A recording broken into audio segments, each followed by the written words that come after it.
वित्त मंत्री महोदय ने सदन में अपने बजट को पारित कर दिया है, लेकिन जब तक कार्यपालिका अंतिम पायदान तक लेकर नहीं जाएगी इस बजट की राशि को, इस राज्य की उन्नति के बारे में हम नहीं सोच सकते। झारखंड शहीदों की शहादत से बना है और एक झारखंडी को और 32 इन्होंने गैर झारखंडी को बांट दिया, ये नियुक्ति है।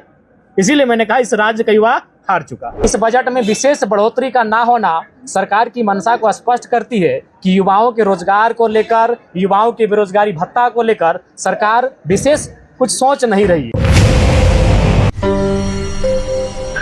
कविता से शुरू करते हैं। ये मृणाल जी की कविता है कि कॉलेज के दिन याद करूं तो लगता था कि थे सुल्तान, चौक चौराहे राजपाट थे और दरबार था चाय दुकान, हल कश्मीर का मुद्दा करते मुंह में दबा लेते जब पान, मन में लोहा तन इस्पाती चलते थे हम सीना तान, धीरे धीरे गल गया लोहा तेवर का तलवार गया, एक नौकरी हाँ एक नौकरी के चक्कर में देखो सिकंदर हार गया, एक नौकरी के चक्कर में देखो सिकंदर हार गया। इस कविता के माध्यम से मैं ये कहना चाहता हूँ, एक नौकरी किसी राज्य की नींव, किसी देश की नींव वहाँ की युवा शक्ति पर जो राज्य की रीढ़ होती हैं उन पर निर्भर करती हैं। लेकिन आज इस बजट में मैयाओं को मिला, बहनों को मिला, लेकिन युवाओं को कुछ नहीं मिला। उसका तर्क मैंने आपको कल ही दिया। स्थापना मद में पिछले बजट की तुलना में इस बजट में विशेष बढ़ोतरी का ना होना सरकार की मंशा को स्पष्ट करती है कि युवाओं के रोजगार को लेकर, युवाओं के बेरोजगारी भत्ता को लेकर सरकार विशेष कुछ सोच नहीं रही है। आपको याद होगा 2020-21 में माननीय मुख्यमंत्री एक योजना लेकर आए थे, ग्रेजुएट पास आउट को 5,000 रुपये और मास्टर पास आउट को 7,000 रुपये बेरोजगारी भत्ता का। लेकिन आज पूछा जाए सरकार से, उस भत्ते की अगर एक फुटी कोड़ी भी किसी युवा को दी गई है तो बताया जाए। तो इसलिए मैंने कहा आज इस बजट से इस राज्य का युवा ठगा हुआ महसूस कर रहा है। वह युवा जो अपने मध्यम वर्ग परिवार से ताल्लुक़ रखता है, गाँवों कस्बों खेत की पगडंडियों से होकर शहरों तक आता है अपनी पढ़ाई पूरी करने के लिए, और वह हर चीज़ सिकंदर की तरह वो हर चीज़ को जीतता है। मौसम से लड़ता है, अंधेरी रातों से लड़ता है, सुबह की ठंड से लड़ता है, एक 10 बाय 10 के कमरे में 10 साल व्यतीत करता है। लेकिन आज वो तमाम हालात को जीतने के बाद वो नियुक्ति ना मिलने के कारण हार गया, वो बेरोजगारी भत्ता ना मिल पाने के कारण हार गया, इस राज्य में एक अस्थायी नियोजन नीति नहीं हो पाने के कारण आज वह युवा हार गया है। इसलिए इस बजट में युवाओं के लिए बिल्कुल कुछ नहीं है। अब तमाम 40-42 पन्नों में बजट प्रस्तुत किया गया है, कहीं ना कहीं युवा ठगे हुए महसूस किए। उसके बाद अगर इस बजट में कृषि की बात आती है, निसंदेह कृषि के लिए एक बेहतरीन सार्थक पहल रहा है। और मैंने आपको कल ही कहा कि नहीं, कृषि के दृष्टिकोण से बजट इतिहासकारी है।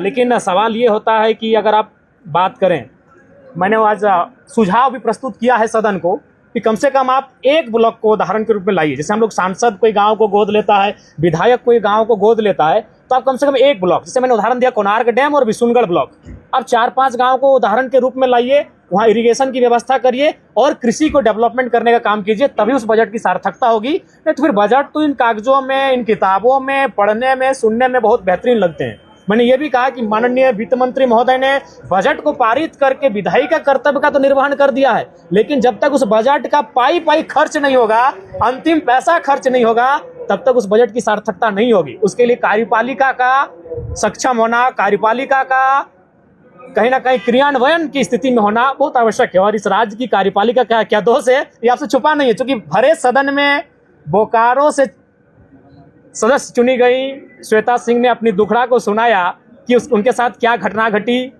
बोकारो के डिप्टी कलेक्टर के माध्यम से। तो जब तक कार्यपालिका, मैं बार बार कह रहा हूँ, विधायिका का रोल अदा हो चुका है।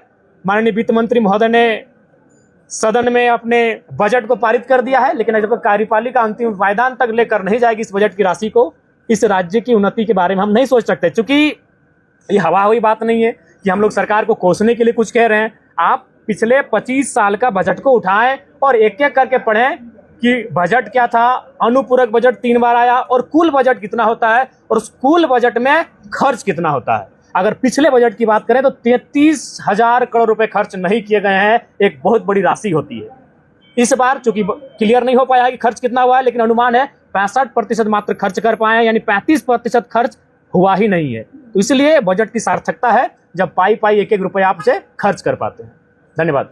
सिकंदर हार गया, बिल्कुल सिकंदर हार गया। कि युवाओं के लिए सरकार काम कर रही है। देखिए, युवाओं के आपको जानना है तो उसके लिए आपको स्थापना मद को जांच कीजिए। स्थापना मद, हाँ बिल्कुल आपने सही कहा। नियुक्ति दिया, किसे दिया? राजस्थान के 150 नौजवानों को, आपसे छुपा नहीं है। नियुक्ति दिया गया 33 यूनिवर्सिटी में 33 बहाली हुई, 32 कहाँ के? दिल्ली के, उत्तर प्रदेश के, बिहार के, बंगाल के, एक झारखंड का। झारखंड शहीदों की शहादत से बना है और एक झारखंडी को और 32 इन्होंने गैर झारखंडी को बांट दिया। ये नियुक्ति है।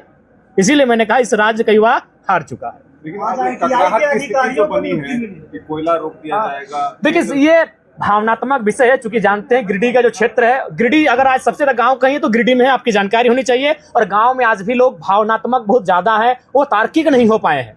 तो गिरिडीह भावनाओं का जगह है। इन्होंने जानते हैं कि गांव के लोग तार्किक रूप से सोचते नहीं है, इन्होंने लंबा भाषण दे दिया। अरे जब मैंने एक विधायक होकर समर्थन किया था, चलिए गाड़ी रोकते हैं, तब तो फटर फटर करने लगे शिक्षा मंत्री। कुछ नहीं, ये मंचों का भाषण इनका अलग है और सदन में बैठकर कार्य करते हैं वो अलग है।